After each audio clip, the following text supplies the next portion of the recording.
बाबा पाए लगे। हाँ तंग कदू सलाम बाबू भाई। बढ़िया है। हाँ हाँ ठीक है बेटा। कहाँ हाल है, कहाँ से आयो है? हम आने बड़ा दूर से हाँ और सुना हमारा कि- नाव सुनियो हुई। हाँ नाव हाँ, तो कहा तो- दूर दूर तक है। हाँ तो कल्याण तो होते, देखो- कल्याण होते। जैसे देखो हम कुछ कमाए नहीं पाए, घरे रही थे तो परेशान, बहरे तो परेशान।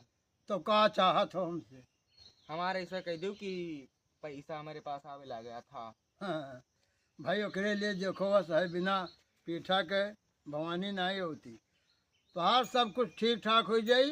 1051 रुपया दे दियो और हम कस के रात दिन जाप कर दी, मामला सब साफ कर दी। आए? हाँ मामला सब साफ कर दियो। हाँ मतलब तार दूर देता सब दूर अच्छा और कमाई होए लगी बढ़िया। जहाँ रहो तहाँ तो जरूरत है। एक नंबर के छिनरा है। कुछ ऐसा मंत्र मारो कमाई 1000 1200 नहीं 10-12 हजार कुछ कमाई। हाँ। तब तो दे पाई। 1 रुपया है ही नहीं जेबी में तो कौन मेरे दे दी। हाँ ये हो जुगाड़ है। अच्छा पढ़े कितना? पढ़े अंग्रेजी याद में? है, अंग्रेजी में। हाँ अंग्रेजी में दस्तखत नहीं ये मुठवा है जहाँ धरी थे यह काम चलत है। नहीं अंगूठा छाप। हाँ कह दे भैया एक से एक डिग्री लिहा घूमत है, क्यों डॉक्टरी के, क्यों इंजीनियरिंग के, क्यों कुछू के हैं। पढ़े फारसी बेचे तेल ही देखो कुदरत के खेल। और तो कहना कुछ आवे जा भाग जा, क्यों गन्ना न गोल जा 1.5 से दे तब ना कम होई हाँ जा अरे क्यों गन्ना गोल ऐसे माँ